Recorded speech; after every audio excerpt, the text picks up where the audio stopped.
The one thing that I disliked most about school was public speaking. God has a sense of humor. Public speaking ruined part of every fall term for me all the way through public school and high school. Because every single year, this was a requirement. This was not an option. This was not just for those who enjoyed such things. Every single year, we had to choose a topic, come up with a speech, and give it in front of the whole class, in front of my classmates.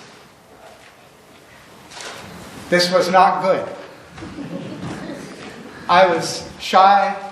I was tongue-tied. I did not like this.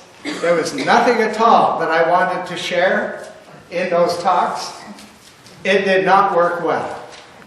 Not at all. So I was glad when I finished high school. So when I felt called to the priesthood, when I felt called to be a preacher, I laughed. Because this was clearly ridiculous.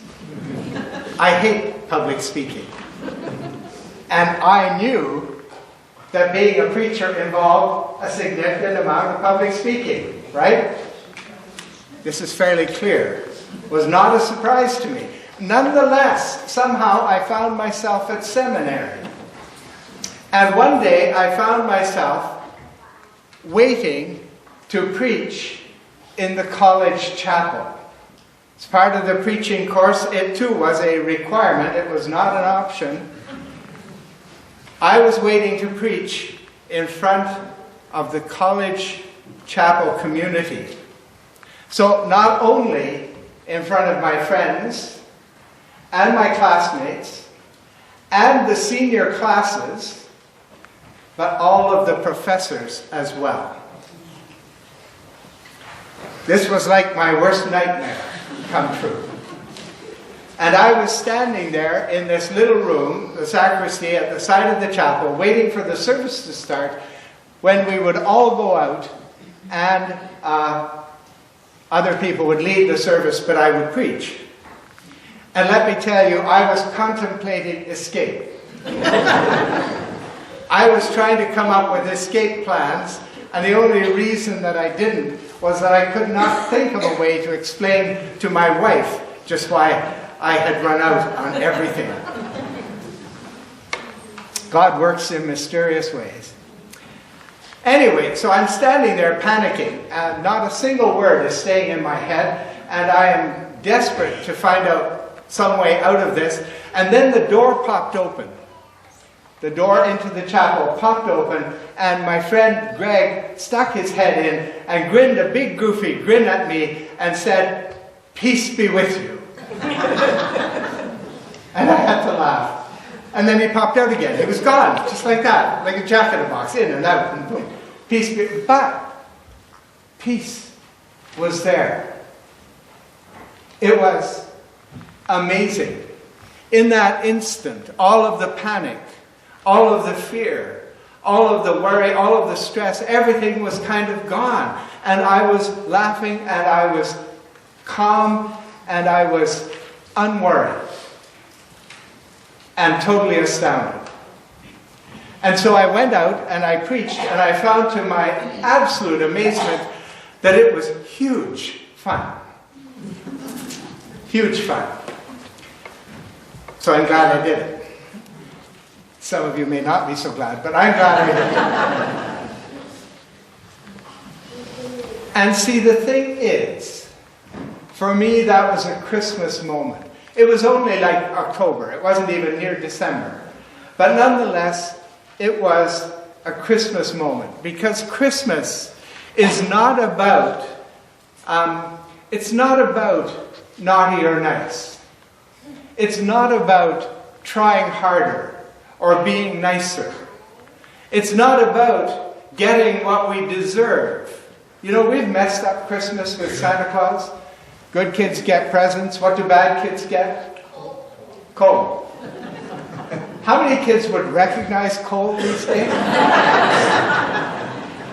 Dad, what is this? Look at this cool rock I got. Yeah. So we've messed it up. Good kids get rewarded, bad kids get punished. Well, that's just the normal, everyday thing of life, isn't it? But that isn't what Christmas is about at all. Christmas is about something breaking into that normal, everyday life. It is about something breaking in to our everyday life, something powerful and something good and something beautiful, something that changes everything. As I was changed in that moment by my friend breaking in and saying, "Peace be with you." That's what Christmas is. And all of the great Christmas stories, all of the movies that we love to watch every year, isn't that what they're about? Whether it's Scrooge or the Grinch, it's something that breaks in and transforms the whole situation. Everything is changed. Everything is changed. And that is what happened at that first Christmas. That's what happened in the story that we tell every year at this time of life. This time of year. That's what happened with Mary and Joseph and the angels and Jesus lying in the manger and the shepherds and the wise men. All of that. That's why we repeat it every year. Because it was so true. Because it transformed this world. Because it is the light of the world. And because the darkness has not managed to overcome it, in spite of all the darkness that we hear every day on our news. The light is still there. The joy is still there. The power and the wonder of it is still there. Lives are still being transformed over and over again. Not just at this time of year, but every single day when something happens, something breaks in, something changes. And it might be a spirit who comes and opens someone's eyes and they see the love that's around them. Or it might be a song. It might be a song that lifts our hearts and lifts us into a new place altogether. A song that helps our hearts grow 3 sizes today. 3? Sounds good. But one way or the other, it is a sign to us. What we're doing tonight, it's a sign to us. It's a sign to us, this is what's real. This is what's powerful. Check it out. Go and see. Come and listen. So that we can see it in all the rest of our lives. So that we can see those Christmas moments when they happen to us, when they come to us, when they lift us up in the midst of the darkness, when we are blessed beyond our understanding or even our belief. For to us, a child is born. To us, a son is given. And the government will be upon his shoulder. And he will be called Wonderful Counselor, Mighty God, Everlasting Father, Prince of Peace.